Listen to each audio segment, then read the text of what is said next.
Good day, everyone. For this activity, I choose the first option, which is reading and reflection.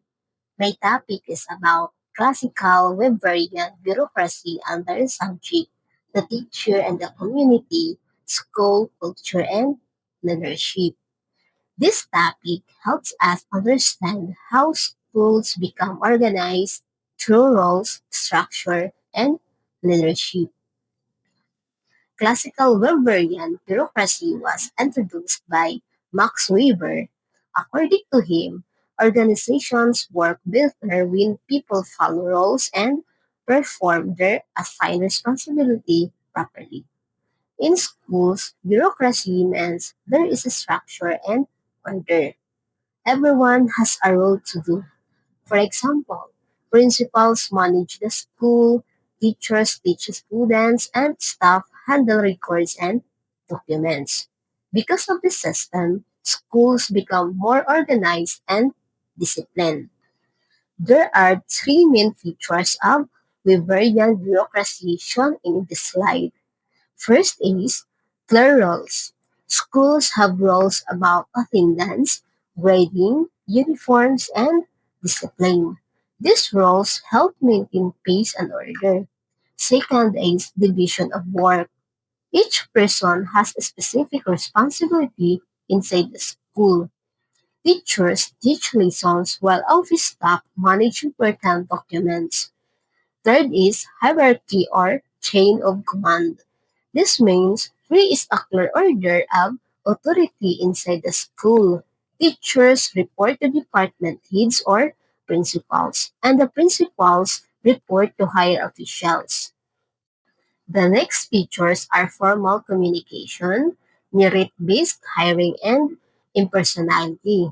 Formal communication means schools use official ways of communication like memorandums, reports, and meetings. Merit-based hiring means teachers are hired based on qualifications, skills, and education. Impersonality means decisions are based on roles and fairness, not personal feelings. For example, teachers should grade students fairly based on performance and not because of friendship. These features help schools become fair and organized. Structure greatly influences teacher behavior and decision making. Because of school policies and rules, teachers become more organized and responsible. Teachers follow lesson plans, grading systems, and classroom policies. Structure also helps teachers make fair decisions. For example, teachers give grades based on students' performance and classroom participation. It also helps teachers manage classroom behavior and time properly. Because of the structure, teachers know what is expected from them. Even though structure is important, so many roles can also become challenging. Teachers may feel stressed because of many reports, paperwork, and deadlines. Sometimes, strict roles can limit creativity and flexibility in teaching.